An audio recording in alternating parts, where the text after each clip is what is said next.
गुरवे गौरचंद्राय राधिकाय तदालये कृष्णाय कृष्ण भक्ताय तद्भक्ताय नमो नमः। ओम नमो भगवते वासुदेवाय।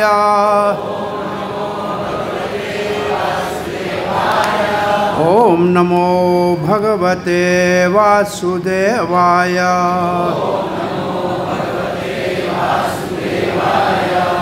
ओम नमो भगवते वासुदेवाय।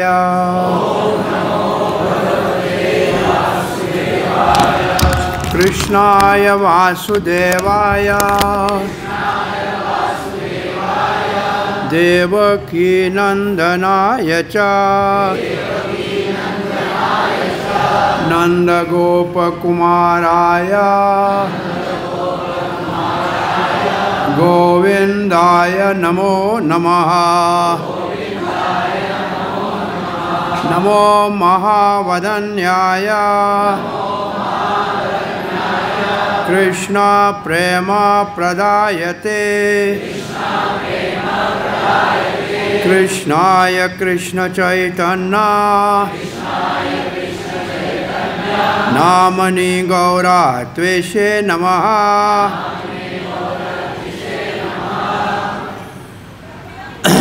जय श्री कृष्ण चैतन्य प्रभो नित्यानंद श्री अद्वैत गदाधर शिवासादि गौर भक्त वृंदा। हरे कृष्णा कृष्णा कृष्णा हरे हरे हरे राम राम राम हरे हरे। जय जय श्री चैतन्य जय नित्यानंद जय अद्वैत चंद्र जय गौर भक्त वृंद। जय जय श्री चैतन्य जय नित्यानंद जय अद्वैत चंद्र जय गौर भक्त वृंद। जय जय श्री चैतन्य जय नित्यानंद जय अद्वैत चंद्र जय गौर भक्त वृंद। जय जय श्री चैतन्य जय नित्यानंद जय अद्वैत चंद्र जय गौर भक्त वृंद। जय गौर प्रेमानंदे। हरे कृष्ण। आप सबका श्री श्री कृष्ण बलराम मंदिर इस्कॉन वृंदावन में राधा अष्टमी के दूसरे दिन प्रातःकाल के श्री चैतन्य महाप्रभु जो राधा रानी के भाव को अंगीकार करके श्री कृष्ण प्रेम भक्ति देने के लिए आए, ऐसे पवित्र दिन पे भगवान श्री चैतन्य महाप्रभु के चरित्र का जो अनुपम शास्त्र है श्री चैतन्य चरितामृत, उसके आदि लीला उसकी 3 भाग हैं, आदि मध्य और अंत्य लीला। ये 3 भाग इसका कौन से आधार पे किया गया है?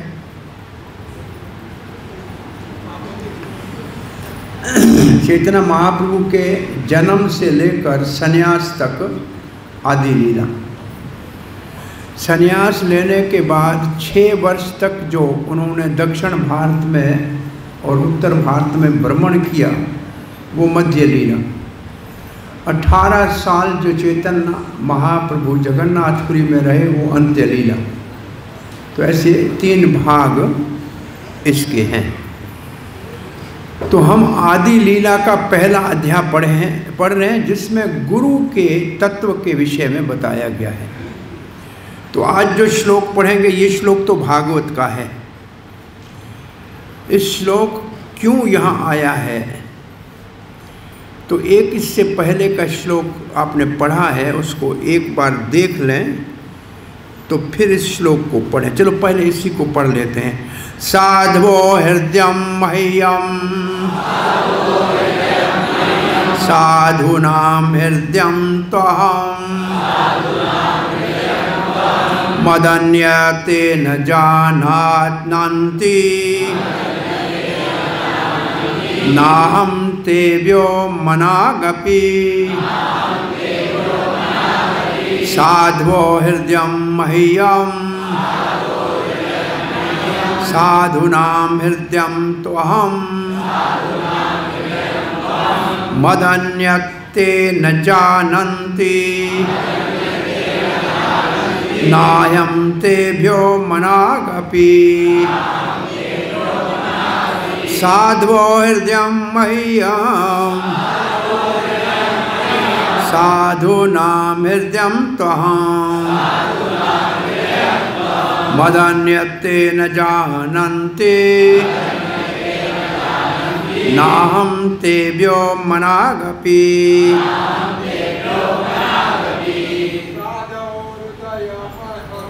साधवो हृदय मह्यं साधवो हृदयं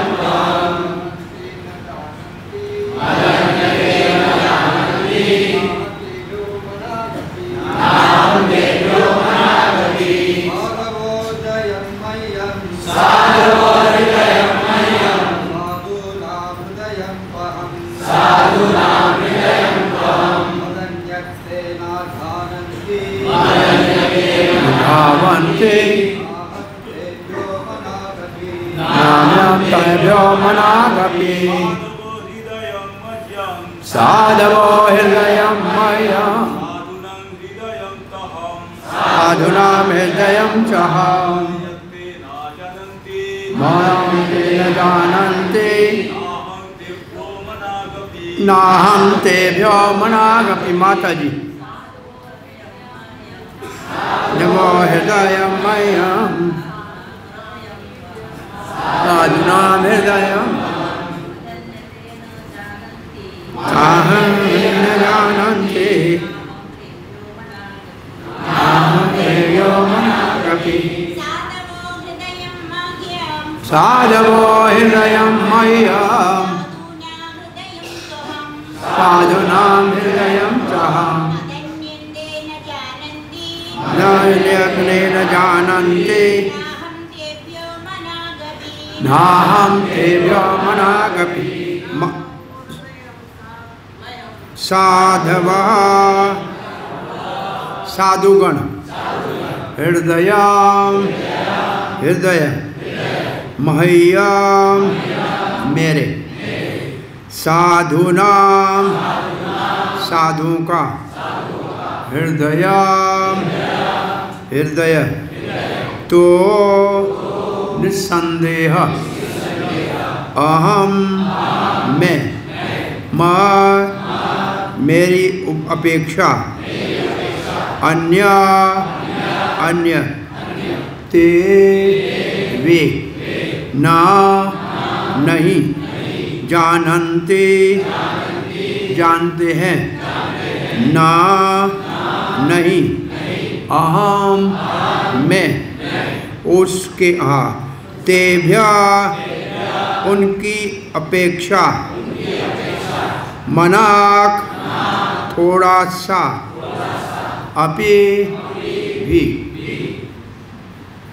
और श्रील प्रभुपाद का अनुवाद। संत तो मेरे हृदय हैं और एकमात्र मैं ही उनके उनका हृदय हूँ। उनके हृदय में हूँ ऐसे नहीं लिखा है, मैं ही उनका हृदय हूँ ऐसे लिखा है। ये मर गया, छोड़ दो बेचारे। संत तो मेरे हृदय हैं, बोलिए, और एकमात्र मैं ही उनका हृदय हूँ। वे मेरे अतिरिक्त अन्य किसी को नहीं जानते, मैं उनके अतिरिक्त अन्य किसी को अपना नहीं मानता। कौन बोल रहा है ये बोल रहे हैं भगवान विष्णु वैकुंठ में। किसको बोल रहे हैं?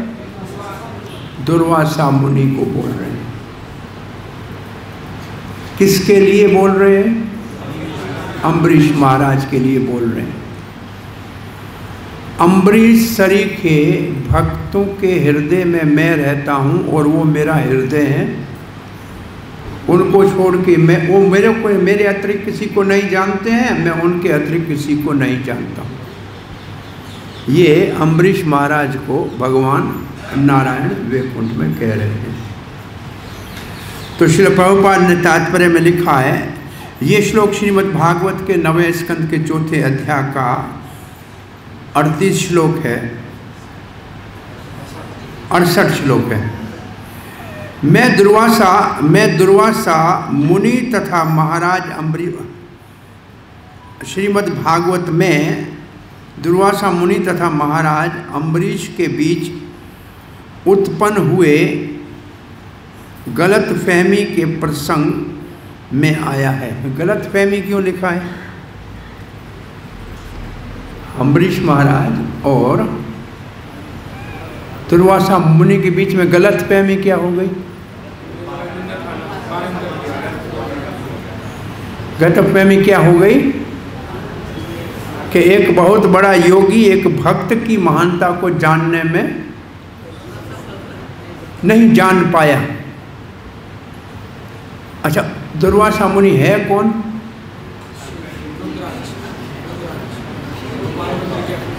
कौन है? शंकर जी का अंश है, अत्रि और अनुसुईया का पुत्र है। तो कोई सामान्य तो है नहीं, ईश्वर अवतार है। फिर वो भक्त की महिमा कैसे नहीं जान पाए? क्यों नहीं जान पाए? ये भी बहुत बड़ा प्रसंग है। भक्त की महिमा को विश्व में विख्यात करने के लिए ये लीला है कि भक्त तपस्वी से, ज्ञानी से, योगी से महान है, और इसके लिए प्रमाण भगवान के मुख से सुनने के लिए ये लीला है। सो दुर्वासा के दोनों के बीच में गलत फहमी हो गई। इस गलत फहमी के कारण दुर्वासा मुनि ने राजा को मारने का प्रयास किया। कैसे?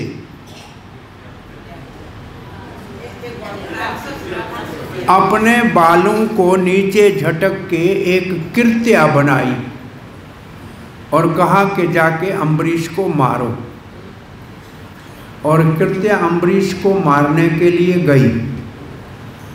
अम्बरीश द्वादशी के पारण के समय भगवान का चिंतन कर रहे थे। अम्बरीश के लिए एक शब्द बार बार प्रभुपाद जी लिखते हैं भागवत के श्लोक का, कौन सा है?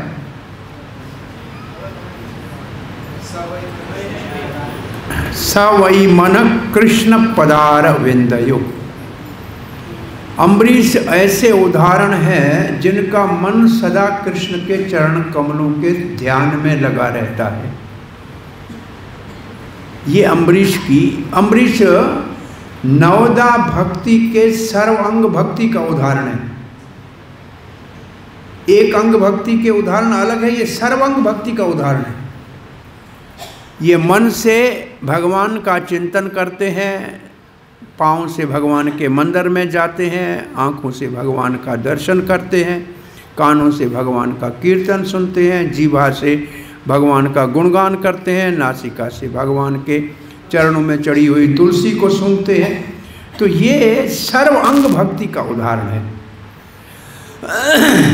अम्बरीश महाराज आत्मनिवेदन का भी उदाहरण है दास्य भक्ति में। सो अम्बरीश महाराज का मन भगवान में लगा हुआ था, सबसे मुख्य बात है ये। तो कृत्या अम्बरीश महाराज का कुछ बिगाड़ न सकी।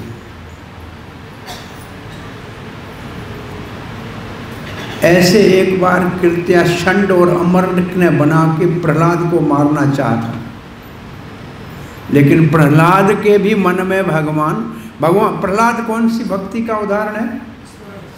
सुमरण भक्ति का। और सुमरण किससे होता है? मन से। उसके भी मन में भगवान स्मरण हो रहा था, तो कृत्या उसका भी कुछ नहीं बिगाड़ सकी। तो उधर कृत्या वापस षंड और अमक को जाके मार दिया। प्रहलाद को पता लगा तो उसने कहा कि अगर मैंने मुझे मारने वालों से द्वेष नहीं किया है तो मेरे गुरु के पुत्र जीवित हो जाएं। और उसके दोनों गुरु के पुत्र जीवित हो गए। और यहाँ कृत्या को किसने मार दिया? सुदर्शन चक्र ने। भगवान का सुदर्शन चक्र भक्तों की रक्षा के लिए है, असुरों के संहार के लिए है। जब श्री कृष्ण अर्जुन के रथ से कूद के नीचे भीष्म की ओर दौड़े तो सुदर्शन चक्र को कहा, चक्र ने कहा मैं भक्तों को मारने के लिए नहीं हूँ, मैं तो असुरों को मारने के लिए। भीष्म तो आपका भक्त है। तो धरती कांपी कि ये कैसे हो गया। भगवान ने अपनी ओतरी नीचे गिरा दी धरती को शांत करने के लिए। फिर रथ का पहिया उठाया, रथांग पानी बने। यह चक्कर भगवान का नहीं आया भीष्म को मारने के लिए, चक्कर असुरों के संहार के लिए है। और चक्कर कृत्या को मारने के बाद दुर्वासा को खदेड़ने लगा और दुर्वासा वहां से भागे, ब्रह्मा जी के लोक में चले गए, सीधे सत्य लोक तक जा सकते थे। ब्रह्मा जी ने कहा आइए दुर्वासा जी। बोला मेरी रक्षा करो। बोला कौन तुम्हें मार रहा है? बोले चक्कर। बोला हमको चक्कर में नहीं पड़ना, ये चक्कर नहीं। चलो शंकर जी के यहाँ जाके प्रणाम किया तो उन्हीं का अंश था, कैलाश में गया। बाबा ने कहा आइए। बोला बहुत संकट है। बोला क्या हो गया? बोले चक्कर, चक्कर में नहीं पड़ना। वैकुंठ चले गए तो कितने समर्थ थे ये भी तो देखो। वैकुंठ में जाने का उनमें सामर्थ्य था, वैकुंठ पहुंच गए। भगवान विष्णु को प्रणाम किया और वहीं कहा आपका चक्कर। बोला इस वक्त ये चक्कर मैं शांत नहीं कर सकता। क्यों नहीं कर सकते? बोला मैं आपको सुनाता हूं। और ये श्लोक सुनाया कि साधु मेरे हृदय, मैं साधु का हृदय। वो मुझे छोड़ के किसी को नहीं जानते, मैं उनको छोड़ के किसी को नहीं जानता। अब मैं इस चक्कर को नहीं रोक सकता, लेकिन आपको एक सलाह दे सकता हूं। क्या? बोला तत्काल जाओ अम्बरीश को जाके प्रार्थना करो, वो कहेगा तब चक्कर शांत होगा। अब देर मत करो, जाओ। और अम्बरीश के पास ही चला गया दुर्वासा और उसको नमस्कार कर रहा था। दुर्वासा 1 साल तक खड़ा था, भोजन नहीं किया था। दुर्वासा ने को जरा संकोच हुआ कि ये तो बड़ा महात्मा है, मैं तो क्षत्रिय का कार्य कर रहा हूँ राजा, और ये ब्राह्मण है, ये मेरे को प्रणाम करे, ये उचित नहीं है। फिर दुर्वासा, फिर महाराज अम्बरीश ने सुदर्शन चक्र की प्रार्थना की है कि आप शांत हो जाओ, भगवान के ज्वाला रूप सुदर्शन चक्र। फिर सुदर्शन चक्र शांत हुआ। तब अम्बरीश को महाराज ने कहा, तब दुर्वासा को अम्बरीश महाराज ने कहा, मैं भक्तों की महिमा नहीं जानता था। और यहाँ प्रभुपाद जी लिख रहे हैं, तभी भगवान का, तभी से पहले पे एक लाइन पढ़ रहे हैं ना, इस गलत फहमी के कारण दुर्वासा मुनि ने राजा को मारने का प्रयास किया। तभी भगवान का प्रसिद्ध अस्त्र सुदर्शन चक्र भक्त राजा की रक्षा के लिए घटना स्थल पर प्रकट हुआ। अब सुदर्शन चक्र ने दुर्वासा मुनि पर आक्रमण किया तो वे इस अस्त्र के भय से भागे और स्वर्ग के सारे बड़े बड़े देवताओं की शरण मांगने पहुंचे। उनमें से कोई भी उनकी रक्षा करने में समर्थ न हो सका। अतएव दुर्वासा मुनि ने भगवान विष्णु की क्षमा याचना की, किंतु भगवान विष्णु ने उन्हें परामर्श दिया कि यदि वे रक्षा चाहते हैं तो उनसे नहीं अपितु महाराज अम्बरीश से क्षमा पा सकते हैं। इस संदर्भ में भगवान विष्णु ने ये श्लोक कहा।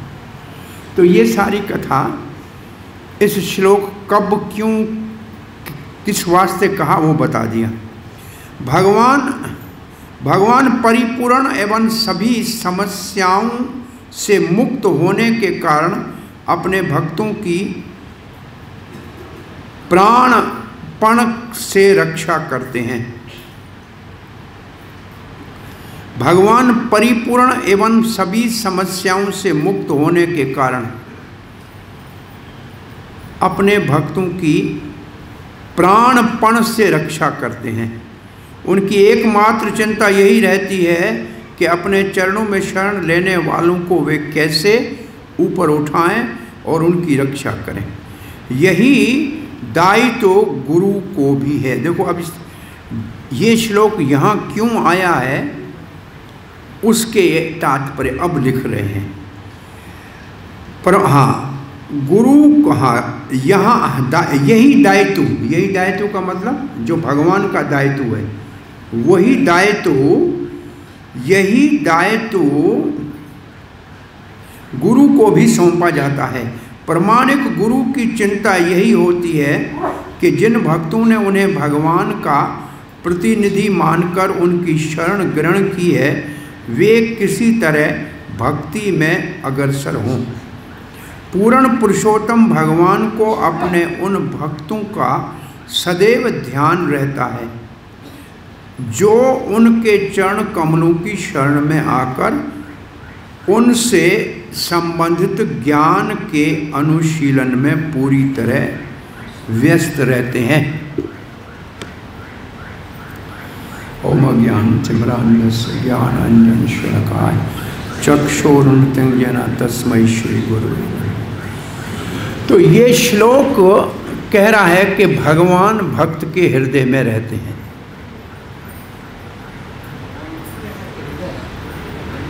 भगवान का हृदय है, भक्त का हृदय है भगवान भक्त का हृदय है। अब ये प्रसंग यहाँ क्यों आया है? एक ये श्लोक है जो सिद्धांत का श्लोक है। वंदे गुरुम ईश भक्ताम ईशम ईश अवतारकान तत्प्रकाशांच तत्शक्ति कृष्ण चैतन्य संज्ञकम। अब ये 34वां श्लोक है इस अध्याय का। इस श्लोक में ये बताया है 6 रूपों में गुरु की वंदना की गई है। 6 रूपों में कृष्णदास कविराज ने संस्कृत में इस पुस्तक के आरंभ में ये श्लोक लिखा है और उसमें वो 6 परम सत्य, भगवान जो परम सत्य है वो 6 प्रकार से प्रसिद्ध है और यहाँ गुरु बहुवचन में है। इसका मतलब जो आध्यात्मिक शिक्षा देता है वो गुरु है। और कहाँ से शिक्षा गुरु देता है? शास्त्र से देता है, उसको प्रमाणिक गुरु। तो ये प्रमाणिक गुरु प्रभुपाद जी सब लिखते हैं, ये प्रमाणिक क्यों लिखा है? बोनाफाइड स्पिरिचुअल मास्टर क्यों लिखा है? प्रमाणिक शास्त्र के आधार पे शिक्षा देता है। ये प्रमाणिक शब्द लिया है शास्त्र से। जो प्रमाणिक शास्त्र के, क्योंकि बहुत से गुरु समाज में हैं जिनका कोई शास्त्र नहीं, शास्त्र है ही नहीं, ऐसे ही गुरु बने हुए हैं। तो प्रमाणिक गुरु वो है जो भगवान की वाणी शास्त्र के सिद्धांतों के आधार पर शिक्षा दी। और दूसरा लिखा है,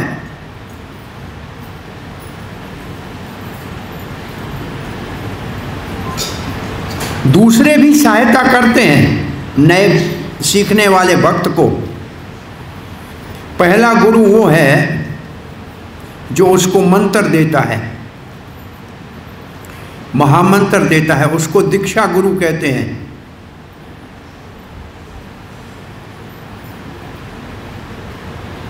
और दूसरे संत जो उसको शिक्षा देते हैं भक्ति में, कृष्ण भावना में बढ़ने के लिए, उनको शिक्षा गुरु कहा जाता है।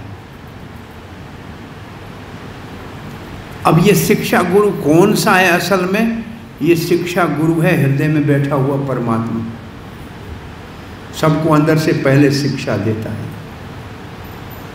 ये आगे आएगा।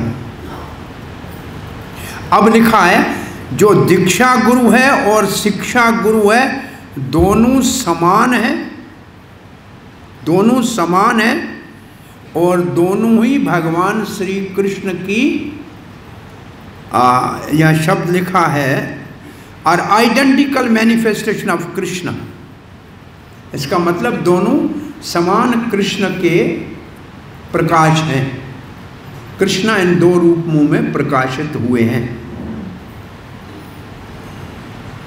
वो उनका व्यवहार भले अलग हो, एक मंत्र देता है, एक शिक्षा देता है, लेकिन दोनों ही भगवान श्री कृष्ण की अभिव्यक्ति है।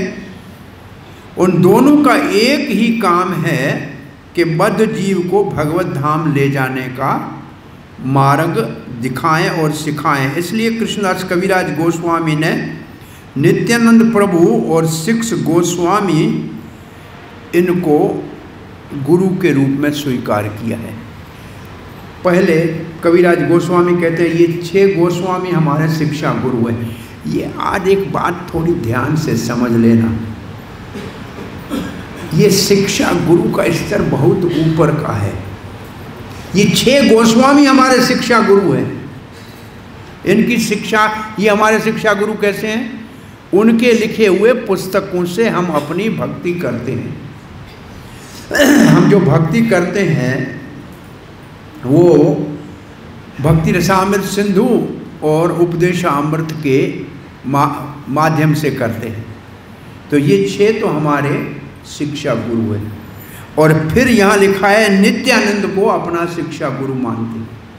शिक्षा नहीं, असल में नित्यानंद ने तो उनको, वो तो उनका गुरु है ही, तो इन सबको शिक्षा गुरु मानते हैं।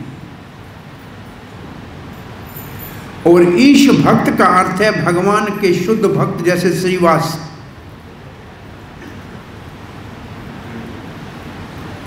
वो भी भगवान से अभिन्न है।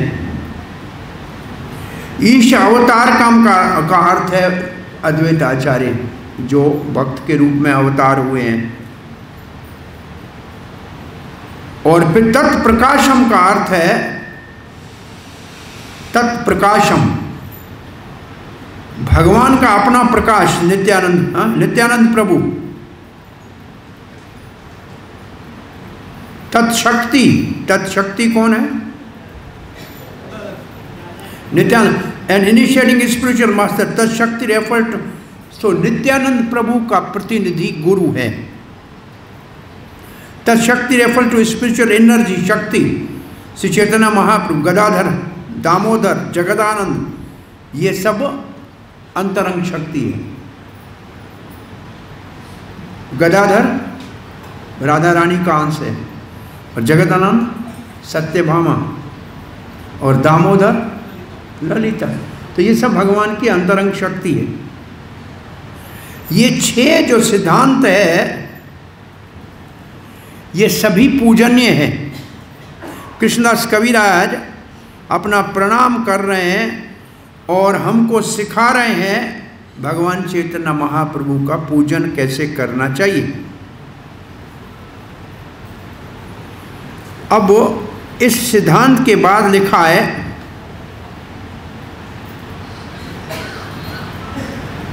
मैं अपने दीक्षा गुरु को प्रणाम करता हूं।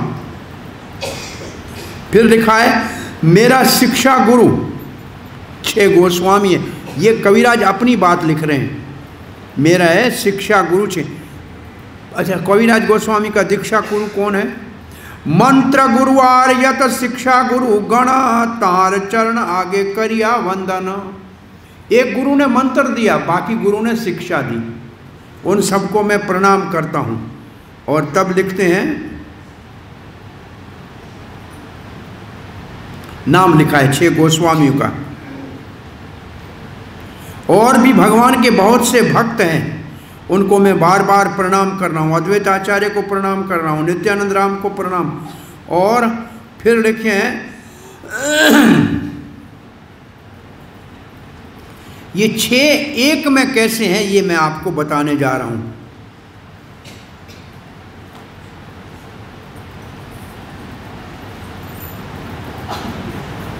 अब ये बात लिखिए, सुनिए। यद्यपि हमारा गुरु चैतन्य दास, इसका अर्थ क्या है?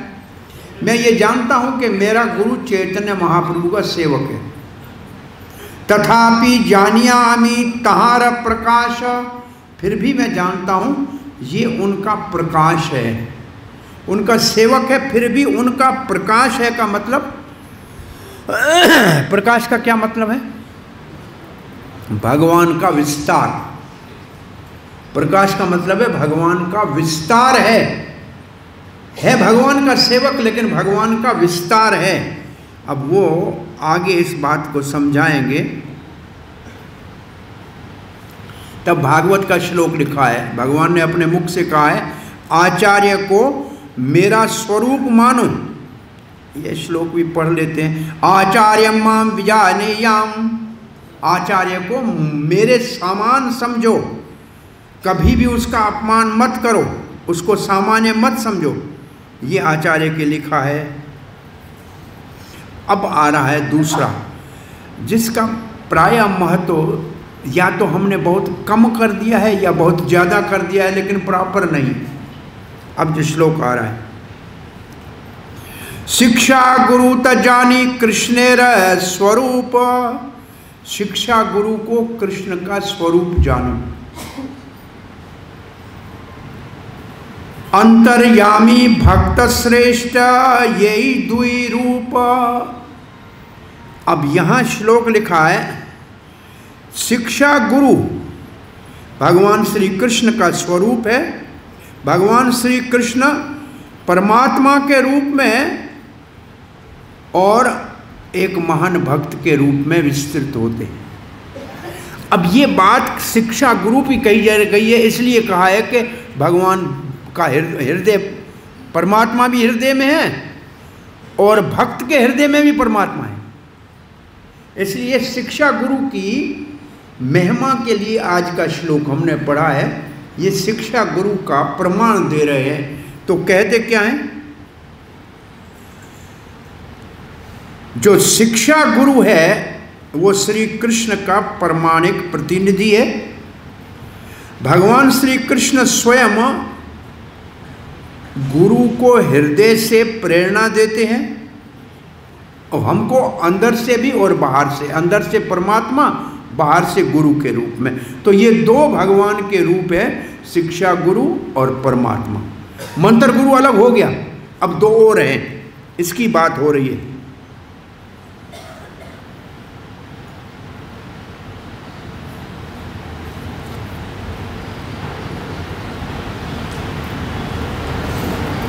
बहुत लंबा इसका तात्पर्य आपने पढ़ा होगा, बहुत लंबा तात्पर्य इसका और अच्छा है। और यहाँ ये लिखा है, ये भी आप याद कर लो, दोबारा पहले पढ़ा भी हो। दीक्षा गुरु मंत्र देने वाला मदन मोहन का स्वरूप है। मदन मोहन जो संबंध के आचार्य हैं, वो संबंध के विग्रह हैं, जो हमारा भगवान से संबंध कराता है। कैसे कराता है? हमारे नाम के पीछे दास लगाता है और हमारा भगवान से संबंध कराता है। और फिर लिखा है दीक्षा गुरु गोविंद देव का प्रतिनिधि है, जो क्या करते हैं? अभिधेय के विग्रह है, जो हमको भक्ति सिखाते हैं। ये बात, ये दोनों जो विग्रह हैं गौड़ीय वैष्णव के, प्राण है मदन मोहन। दीक्षा गुरु, दीक्षा देने वाला गुरु मदन मोहन का प्रतिनिधि है, और शिक्षा देने वाला गुरु गोविंद देव का प्रतिनिधि है।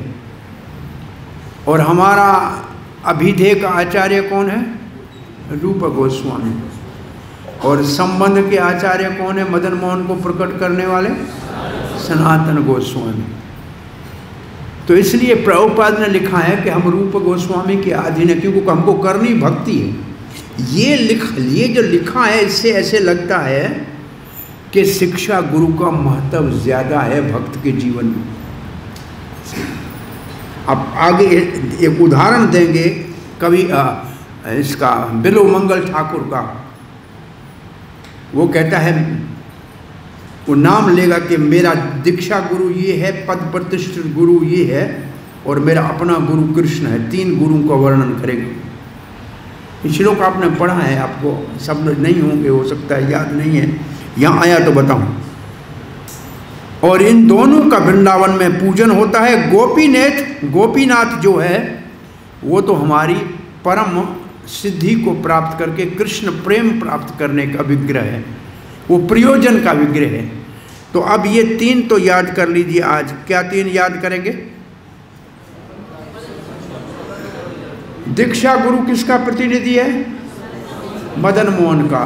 और शिक्षा गुरु, और भगवान का प्रेम प्रकट हो उसका वो ठाकुर कौन से हैं? राधा गोपीनाथ। अब कर्णपुर की बात लिखते हैं, इसी के बाद है। वो क्या लिख रहे हैं वो सुनिए।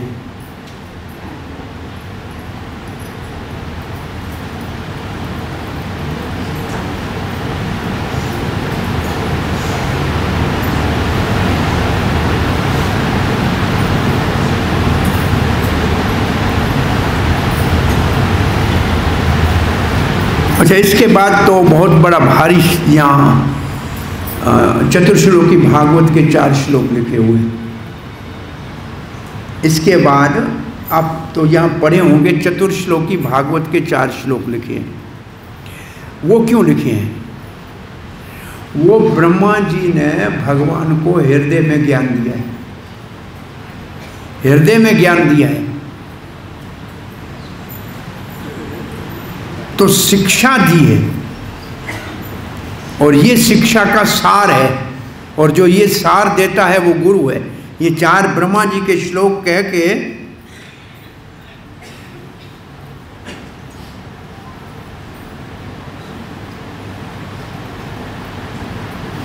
अब ये श्लोक बिलोमंगल ठाकुर का है। चिंतामणि जयति सोमगिरी गुरुर्मे शिक्षा गुरुश्च भगवान शिखी पुछम मौलि यत पाद कल्पत्रुपल पल्वसे खरेशु लीला स्वयंवर रसम लभेत जय श्री। अब लिख रहे हैं कौन? बिलोमंगल ठाकुर। ये 10वीं 12वीं शताब्दी के हैं। इसका पूरा चरित्र लिखा है प्रभुपाद ने। पहले कहते हैं चिंतामणि जो वैश्या थी जिसने मुझे भगवान का रास्ता दिखाया वो मेरा गुरु है। उसने कम से कम मुझे भौतिक भोग से बचाया। और फिर कहते हैं चिंतामणि, और फिर मेरा दीक्षा गुरु मंत्र गुरु सोमगिरी, उसने मुझे मंत्र दिया। और फिर कहते हैं जिन्होंने मुझे शिक्षा दी, और फिर मैं शिक्षा गुरु कौन है? कहते भगवान स्वयं है। कौन? श्री कृष्ण। मोर मुकुटधारी मेरे शिक्षा गुरु है।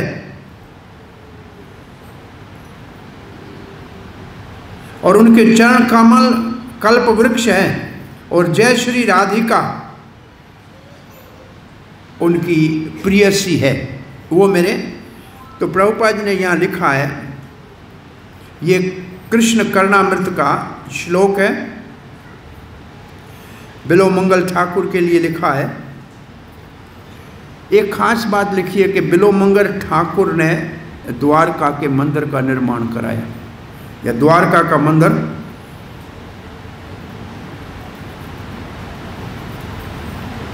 ये 8वीं शताब्दी का यहाँ शाकेरा का है और विष्णु स्वामी संप्रदाय का है। द्वारकाधीश मंदिर इन्होंने बनाया था, बिलोमंगल ठाकुर ने। बाद में इसकी पूजा वल्लभाचार्य की संप्रदाय को दी। ये बिलोमंगल ठाकुर, ये किसी को मालूम नहीं है। तो यहाँ वो 3 गुरुओं की बात कही है, उसको यहाँ लेके लिखा है। पद प्रतिष्ठित गुरु, दीक्षा गुरु और शिक्षा गुरु। और यहाँ शिक्षा गुरु भगवान को सीधा कहा है, क्योंकि भगवान रोज़ उनको दूध का बर्तन ला के देते थे, उंगली से पकड़ के ले जाते थे, तो उनको अपना गुरु बताया है। और फिर लिखा है क्योंकि परमात्मा को सब नहीं देख सकते हैं, इसलिए जीव को मुक्त करने के लिए भगवान ही गुरु के रूप में आते हैं। अब ये श्लोक है, जीव साक्षात नहीं ताते गुरु चैतन्य चैत्य रूपे, शिक्षा गुरु है कृष्ण महांत स्वरूपे। क्योंकि भगवान परमात्मा के रूप में बैठे हैं, उसको जीव देख नहीं सकता, इसलिए वो भक्तों के उद्धार के लिए गुरु के रूप में श्री कृष्ण ही प्रकट होते हैं। अब ये बात कह के फिर ये श्लोक आया है। क्या करेगा गुरु आके? सतांग प्रसंगाम मम वीर्य, ये श्लोक इसके बाद है भागवत का, कि मेरे शुद्ध भक्तों के मुख से मेरा कीर्तन कथा जो सुनने को मिलता है वो कान के लिए अमृत है, और वो मुक्ति का दरवाज़ा खोल देता है, और उससे हमारी श्रद्धा भक्ति और प्रेम जागृत होता है। ये श्लोक दिया है। और इसके बाद दिया है, शुद्ध भक्त भगवान की प्रेममयी सेवा में लगा होता है, इसलिए वो भगवान के समान है।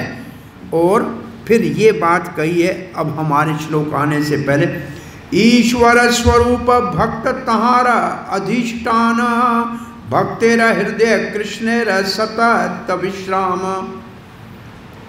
ये श्लोक जो आज हमने पढ़ा है, ये क्यों आया यहाँ? ये श्लोक उससे पहले है। ईश्वर स्वरूप भक्त तहार अधिष्ठान, इसका मतलब ईश्वर के, अब जो इसको समान का अर्थ ये नहीं लिखा है कि भगवान बन गया गुरु।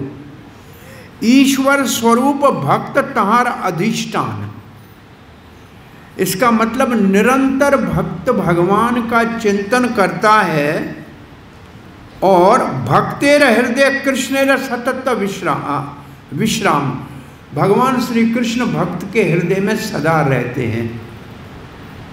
अब इस श्लोक, ये चैतन्य चरितामृत का श्लोक है, इस श्लोक का प्रमाण देने के लिए आज का श्लोक है जो हमने पढ़ा कि साधु में हृदय मान। अब इस श्लोक का प्रमाण दिया है। किस श्लोक का प्रमाण दिया है? कि भक्त सदा ही भगवान का चिंतन इतना गंभीर और गहन करते हैं कि भक्त के हृदय में भगवान नित्य निवास करते हैं। और इसको नरोत्तम दास ठाकुर ने कैसे गाया है? कृष्ण से तुम्हार कृष्ण दीते पा हमें तो कंगा धाए तब पाँच पाँच। कृष्ण से तुम्हार। और प्रभुपाद जी एक दिन बैठे थे, छोटा कृष्ण का विग्रह हाथ में था और सरस्वती छोटी बच्ची सामने खड़ी थी। उसको कहा ये लो, वो लेने आई तो छुपा दिया। फिर बोला कृष्ण कहाँ है बताओ सरस्वती, कृष्ण कहाँ है बताओ। तो विचार कहते हैं आपके पास है। और तब जो खड़े थे भक्त उन्होंने कहा यही सिद्धांत है, कृष्ण गुरु के पास है, गुरु जिसको चाहे उसको दे सकता है।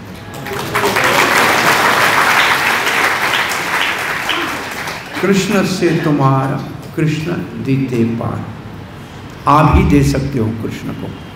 और लेकिन ये लिखा यहाँ प्रसंग जो चल रहा है वो लिखा है, अब इसके बाद ये साधु हृदय की बात है। और इसके बाद जिसके हृदय में साधु के भगवान होता है उसके लिए कल भी भागवत का ही श्लोक है। इसलिए भागवत को भी गहरा समझने के लिए चैतन्य चरितामृत के श्लोक बहुत विस्तार से भागवत को समझाते हैं। इसलिए भागवत से भी ऊपर स्थान चैतन्य चरितामृत को दिया गया है। भागवत से भी ऊपर चैतन्य चरितामृत को स्थान दिया गया है। क्यों? भगवत गीता भगवान क्या कहते हैं आप सुन सकते हैं, कहीं भी चलते फिरते सुन सकते हैं। भागवत भगवान क्या करते हैं ये तो जब भगवान के बिल्कुल घर में जाओगे तब पता लगेगा क्या करते हैं, नहीं तो क्या करते हैं देख नहीं सकते। लेकिन भगवान क्या सोचते हैं ये तो भगवान के घर में जाने से भी पता नहीं लगेगा।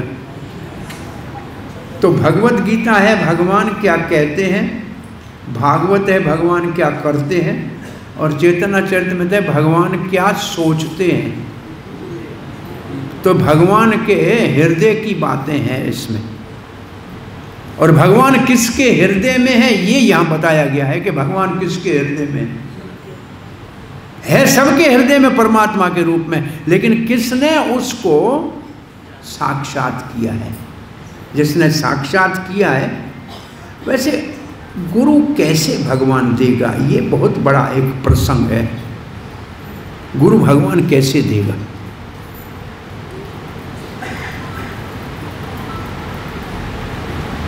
हमें चाहिए क्या असल में? हमारा दीक्षा लेना, हमारा भक्ति करना, उसका उद्देश्य क्या है? आप सब भक्त हैं, दीक्षा लिया है या लेने वाले हैं या ले लिया है, उद्देश्य क्या है आपका?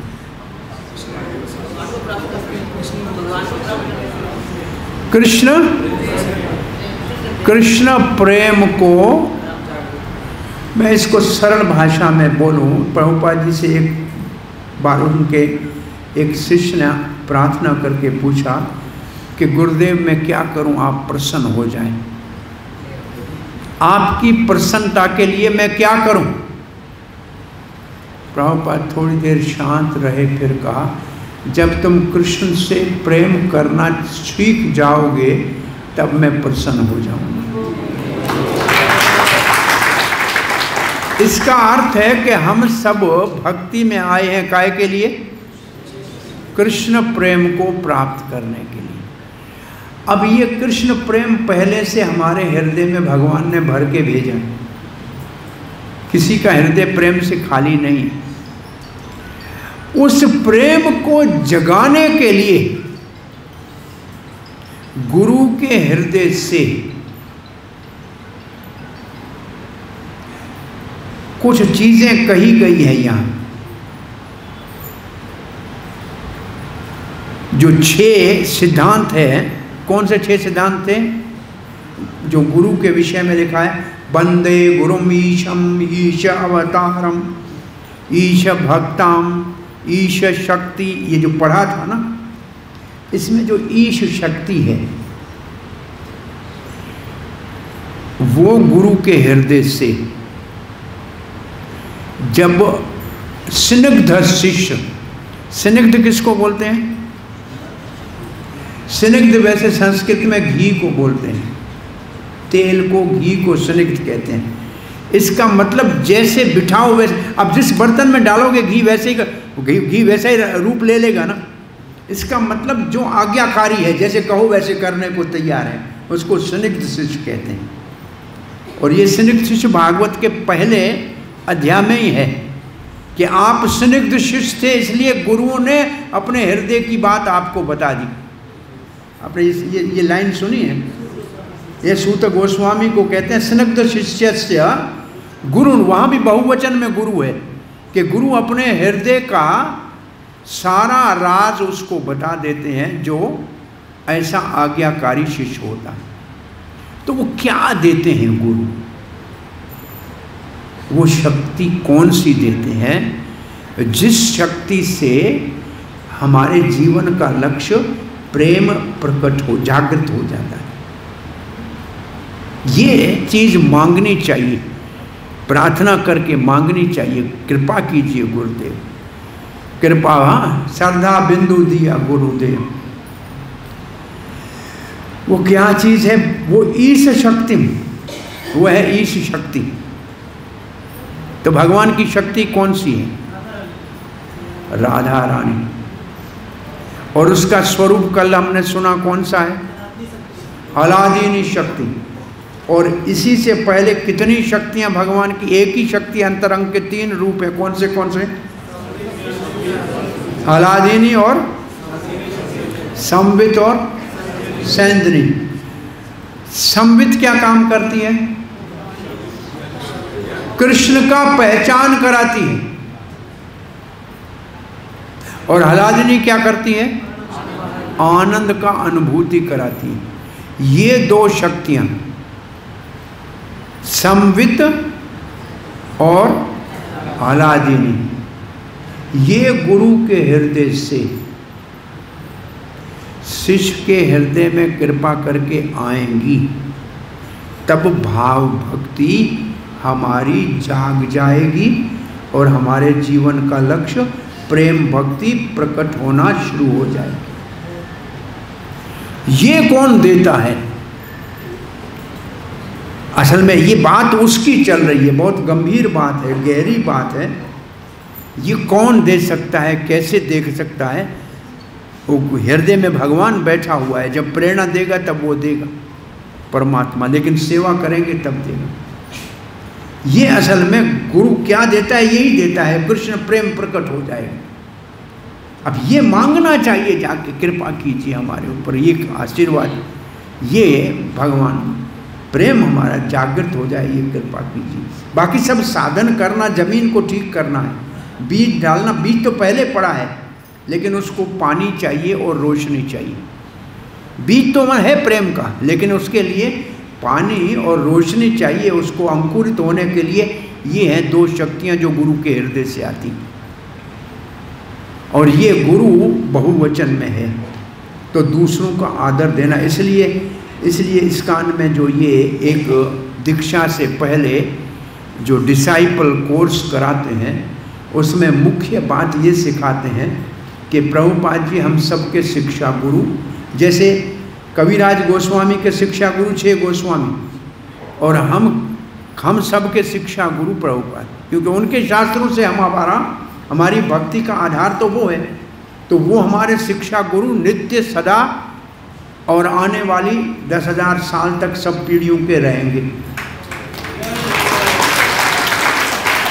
ये बात, इसका सिद्धांत पहला। फिर ये सिखाते हैं दूसरे गुरुवर जो भी शिक्षा दे रहे हैं उन सब का आदर करना चाहिए, उन सब के प्रति आदर भाव रखना चाहिए। हमारी भक्ति के प्रगति के लिए आदर भाव रखने से हम अपराध करने से बच जाएंगे। जैसे एक सामान्य से मैं आपको उदाहरण दूँ, ऐसे शास्त्र का नियम है कि भगवान के विग्रह सारे ही समान हैं। अब कोई कहे कि हमारे मंदिर का विग्रह तुम्हारे मंदिर के विग्रह से अच्छा है, तो ये अपराध है। भाई राधा कृष्ण आपके मंदिर में भी है, दूसरे मंदिर में भी हमारे हैं। भाई इस्कॉन के 100 मंदिरों में राधा कृष्ण है, कोई कहे नहीं हमारा राधा कृष्ण तुम्हारे से अच्छा है, तो ये अपराध है। अब गुरु भी तो भगवान का प्रतिनिधि है, ये कहें कि मेरा गुरु तेरे से अच्छा है, ये भी अपराध है। ये सावधानी करने के लिए लिखा है। तो सभी गुरु को प्रणाम है, मेरा गुरु मेरे लिए अच्छा है, तेरा गुरु तेरे लिए अच्छा है, सभी गुरु अच्छे हैं, हाथ जोड़ लो। ये सावधान करने के लिए, अपराध से बचाने के लिए कहा है, क्योंकि अपराध हमारी भक्ति में बड़े से बड़ी रुकावट है, और उसमें भी वैष्णव अपराध। तो ये शिक्षा असल में हमारी भक्ति को आगे बढ़ने के लिए, अपराध से बचने के लिए दी गई। तो सबके प्रति आदर भाव होना चाहिए,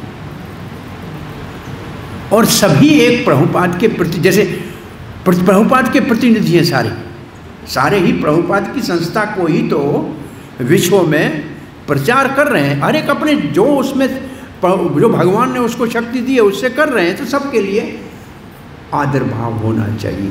ये इस सारे अध्याय का मुख्य सार ये।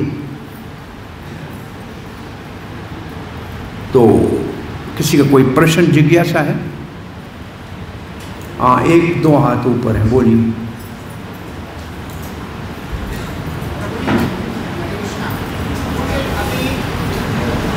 हाँ जी, हरे कृष्णा। प्रभु एक प्रश्न आया था कि हम जितने भी जो भी भक्ति कर रहे हैं वो केवल कृष्ण प्रेम पाने के लिए कर रहे हैं, लेकिन कृष्ण प्रेम तो मधुमंगल भी करता था, कृष्ण प्रेम मधुमंगल भी करता था, कृष्ण प्रेम माँ यशोदा भी करती थी, और कृष्ण प्रेम गोपियाँ भी करती थी। तो हमें कौन सा प्रेम चाहिए? ये तो आपको बताना चाहिए, ये तो गुरु नहीं बताएगा। ये भी आप यही तो 4 प्रकार का दास्य, सखा, वात्सल्य और माधुर्य, ये 4 प्रेम चैतन्य महाप्रभु ने स्वीकार किए हैं। हमारे अंदर एक संबंध पहले से पड़ा है, उसको जागृत करेंगे, पता लग जाएगा कि हम मधुमंगल के पीछे चलेंगे या यशोदा के पीछे चलेंगे या विशाखा के पीछे चलेंगे। हरे कृष्णा, गुरु का दायित्व नहीं है कि वो बताए, गुरु बताएगा जब हम उसके लायक बनेंगे, तो जब हम उसके लायक होंगे तब बनाएगा। और एक बात ये है कि ये सारे के सारे एक काम करते हैं, सेवा। चाहे मधुमंगल हो, चाहे यशोदा हो या राधा, सेवा हमारा स्वरूप है, और गुरु हमारे को दास का नाम देकर सेवा में लगाते हैं। फिर हमारी सेवा अपने आप कौन से रूप में प्रकट होती है वो टाइम से पता लगेगा, लेकिन सेवा में लगाते हैं। 5 रसों में सेवा है। शांत, दास्य, हाँ, शांत को ज्यादा महत्व नहीं दिया है चैतन्य महाप्रभु ने, 4 को ही स्वीकार किया। बाकी है, बाकी शास्त्रों में शांत भी 5 है। हाँ, शांत है, शांत में 4 कुमार हैं शांत रस के उदाहरण। कोई शांत रस सामान्य रस नहीं, वो बहुत बड़ा रस है, लेकिन फिर भी उसमें ममत्व नहीं है, मेरा है भगवान, ऐसा नहीं है। इसलिए महाप्रभु ने 4 रसों को मुख्य रूप से स्वीकार किया। तो शिक्षक गुरु जो है, शिक्षक दे रहे हैं, इसका मतलब वो ये नहीं बताएगा कि जैसे हमारे गुरु परंपरा में भक्ति ठाकुर कमल मंत्री है, भक्ति सिद्धांत स्वामी प्रभुपाद जी नैन मंत्री है, तो हमारे स्वामी प्रभुपाद जी मंत्री ही होंगे। तो अगर वही कोई परंपरा चलती आती है तो शिक्षक गुरु नहीं बताएगा कि आगे जाकर तुम्हारा वही यही स्वरूप में भक्ति करनी है तुम्हें। बताते हैं गुरु, जो उस स्तर पे आ जाए, जो रहा है उसको सिखाते हैं। नहीं सिखाते, सेवा करना सिखाते हैं, फिर अपना स्वरूप अपने आप समय आने के ऊपर विकसित हो जाता है। देखो, बीज डाल दिया, पानी देना शुरू कर दिया, अब जैसा अंदर बीज डाला वैसा ही पौधा निकलेगा। आम का डाला तो आम का निकलेगा, और खजूर का डाला तो खजूर का निकलेगा। गौड़ीय संप्रदाय हमारी आ रही है, गौड़ परंपरा गौड़ीय संप्रदाय, गौड़ीय संप्रदाय की तो उसका नाम बीज ही गोपी भाव का ही है। सब गोपी भाव नहीं है, सखा भाव के भी बहुत सारे हैं। गौड़ीय संप्रदाय में सखा भाव है, गौड़ीय भाव में सखा भाव के बहुत सारे हैं। पहले भगवान महाप्रभु के साथ आए थे गौरीदास पंडित, ये अष्ट सखा थे। तो गोपियाँ भी है, सखा भी है, मंजरियाँ भी है, सेवक भी है, रक्तक है, पत्रक है, ये सब सेवक है। ये सारे भाव हैं भाई। और यहाँ तक भी गौड़िया वैष्णव में राम भगत हनुमान भी आए हैं। और एक प्रश्न ये था, अगर हमने प्रश्न करा है तो भक्तों को इस पे जो है ना विरोध नहीं करना चाहिए, क्योंकि ये सोचने की उस व्यक्ति ने उत्साह करके हाथ बढ़ाकर अपना प्रश्न रखा है, तो उसका क्या करना चाहिए, इस तरह से वो नहीं करना चाहिए कि हंसना है, नहीं, वो आगे जाकर कोई तीसरा व्यक्ति इस तरह से भी कोई प्रश्न नहीं कर सकता। हरे कृष्ण। क्या मतलब? विरोध नहीं करना चाहिए। जैसे मैंने अपना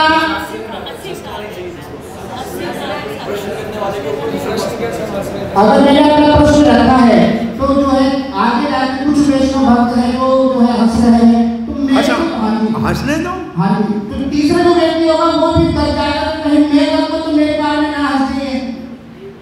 हंसना अच्छा है। ठीक है। हरे कृष्ण। हरे कृष्ण।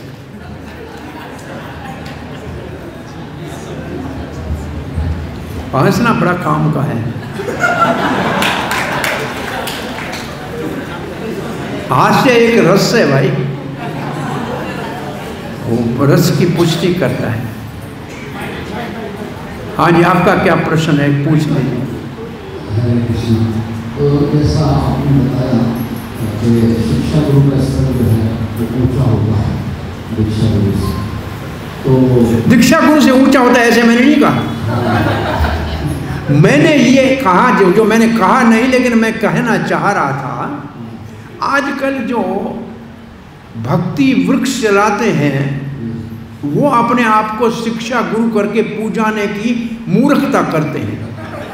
मैं उनके लिए कह रहा था कि वो शिक्षा गुरु का स्तर नहीं है। शिक्षा गुरु का स्तर ऐसा है कि आप परम पूज्य लोकनाथ गोस्वामी महाराज के शिष्य हैं, महाराज जी यहाँ नहीं है, आपको कोई बात किसी के, आप दूसरे महाराज के, जब मैं उदाहरण दूं कि आप परम पूज्य गोपाल कृष्ण महाराज के सानिध्य में पुस्तक वितरण की सेवा कर रहे हैं, वो आपको सेवा में लगा रहे हैं, तो वो आपके शिक्षा गुरु हुए। दोनों हैं गुरु अपनी जगह पे, एक शिक्षा गुरु का काम कर रहा है, एक दीक्षा का कर रहा है। ऐसा मेरा कहने का भाव ये था कि आजकल बहुत बड़ा आतंक चल रहा है।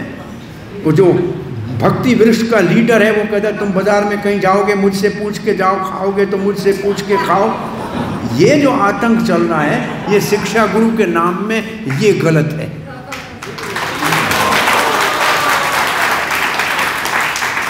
अब शिक्षा गुरु इतना नीचे का स्तर नहीं, शिक्षा गुरु वो है जो आपकी भक्ति को आगे बढ़ाए। ये समस्या है। शिक्षा गुरु है भाई हमारे, मैंने कहा प्रभुपाद हमारे शिक्षा गुरु, अब बताओ इसकी तुलना में किसको शिक्षा गुरु करोगे? हमारे प्रथम जो शिक्षा गुरु है वो श्रीमद् प्रभुपाद है, तो श्रीमद् प्रभुपाद की पुस्तकों को लेकर के हम 100 मंदिर ज्वाइन किए। बिल्कुल, शिक्षा गुरु हमारे प्रभुपाद अनंत वो रहेंगे हमेशा। कई संस्थाओं में वो शिक्षा गुरु को ही सर्वश्रेष्ठ मान करके उन्हीं से दीक्षा लेते हैं, तो उनकी नहीं दीक्षा नहीं ले, दीक्षा उनसे नहीं होती, इसलिए दो लिखा है कि मंत्र गुरु शिक्षा गुरु अलग लिखा है। नहीं, वो ऐसा है ना, जैसे कुछ संस्था ऐसी है जहाँ शिक्षा गुरु प्रभुपाद को फाइनल माना जाता है, अब है वो नहीं चलाई जाती। उसमें हमारा सिर्फ एक प्रश्न है, गुरु का अधिकार है शिष्य को स्वीकार करना। गुरु को अधिकार है शिष्य को स्वीकार करे कि न करे, ये दोनों का। तो उसमें क्या है कि क्या प्रभुपाद ने आपको स्वीकार किया, ये कैसे बताओगे? जीवित गुरु तो हमको कहेगा नहीं चाहिए तुम जाओ, अभी तैयार होके फिर आओ, उसमें ऐसे तो नहीं हो सकता है ना। तो इसलिए उसमें एक त्रुटि ये है कि शिक्षा गुरु जिसको हम मान रहे हैं, जो चला गया,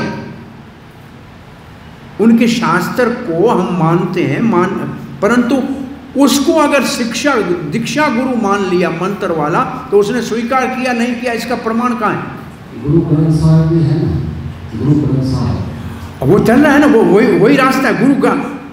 तो उसको कहते हैं शब्द गुरु, वो शब्द गुरु है, शिक्षा गुरु है असल में, वो दीक्षा गुरु नहीं है। और दीक्षा गुरु शिक्षा गुरु हमारी परंपरा में भक्ति विनोद गौर किशोर दास महाराज का भक्ति विनोद कोई दीक्षा गुरु नहीं, दीक्षा गुरु नहीं, शिक्षा गुरु है भक्ति विनोद ठाकुर का। गौर किशोर दास का भक्ति विनोद शिक्षा गुरु है, दीक्षा नहीं। बलदेव विद्याभूषण का चक्रवर्ती पाद दीक्षा गुरु नहीं है, शिक्षा गुरु है। हमारे पास शिक्षा प्रणाली चलती है, लेकिन मंत्र गुरु का अपना आदर अपनी जगह पे रहता है। उसके बगैर से आप ये एक सीधा सिद्धांत समझ लिए, मंत्र गुरु की दिए हुए मंत्र की शिक्षा गुरु आगे शिक्षा दे के आगे बढ़ाएगा। पहले अगर मंत्र ही नहीं होगा, नींव ही नहीं डाली होगी, तो शिक्षा गुरु क्या करेगा? शिक्षा गुरु का मतलब है दीक्षा गुरु के दिए हुए शिक्षा को आगे बढ़ाने में सहायता करे। तो पहले शिक्षा गुरु होना चाहिए, तब दीक्षा गुरु की जरूरत पड़ती है। ये इसका सिद्धांत है, पहले होनी चाहिए। एडमिशन तो होना चाहिए, तब कोई पढ़ाएगा टीचर आके। आपको यूनिवर्सिटी में एडमिशन ही नहीं है, एनरोलमेंट नहीं है, तो प्रोफेसर पढ़ाएगा कहाँ से? तो शिक्षा गुरु है प्रोफेसर, लेकिन एनरोलमेंट करने वाला दीक्षा गुरु है। और बिना एनरोलमेंट के, बिना एडमिशन के आपको पढ़ाएगा कैसे कोई? तो मंत्र गुरु हमारी एंट्री है, और शिक्षा गुरु उसको आगे पढ़ा सिखा सकता है। और दोनों एक दूसरे के विपरीत नहीं जाएंगे। अगर एक दूसरे के विपरीत जा रहे हैं तो दोनों काम के नहीं, एक दूसरे के सहायता है, सहायक है। हरे कृष्ण। श्रील प्रभुपाद की जय। हरे कृष्ण। हाँ। तो महाराज में छोटा सा प्रश्न है। प्रश्न ये है कि हम जब भगवान के माधुर्य रस से आस्वादन करना चाहेंगे तो हमारे गोपी भाव होना जरूरी है। तो हम जब गोपी भाव में भगवान को प्रियतम के रूप में चिंतन करना चाहते हैं, तो हमारे मन में जो एक स्त्री के लिए तो आसान हो सकता है गोपी भाव अंदर में लाना, लेकिन एक पुरुष के लिए जैसे ये बहुत कठिन हो जाता है, क्योंकि गोपी भाव लाने में पुरुष अभिमान रह जाता है। तो हम पुरुष अभिमान से, एक्चुअली तो कृष्ण भगवान कृष्ण पुरुष है, हम सब प्रकृति है, लेकिन फिर भी हमारे इतना जानने के बाद भी हमारे मन में पुरुष भाव आ जाता है। तो इसे कैसे हम इस अभिमान से? श्रील रूप गोस्वामी ने लिखा है, माधुर्य रस पुरुष स्त्री दोनों कर सकते हैं, कोई जरूरी शरीर उसके लिए बाधक नहीं है। जो भी भाव में गोपी भाव से सेवा करना चाहता है वो पुरुष भी कर सकता है, लेकिन वो ध्यान में करेगा, ध्यान में बैठ के करेगा, कपड़े गोपी के पहन के नहीं करेगा।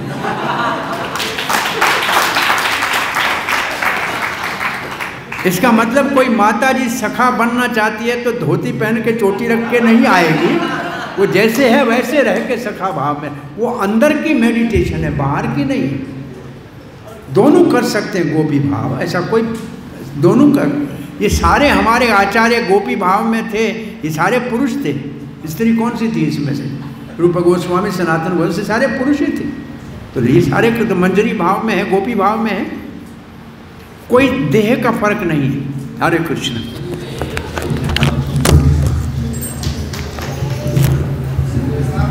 पता नहीं कैसे पूछते, पता नहीं कैसे प्रश्न पूछते।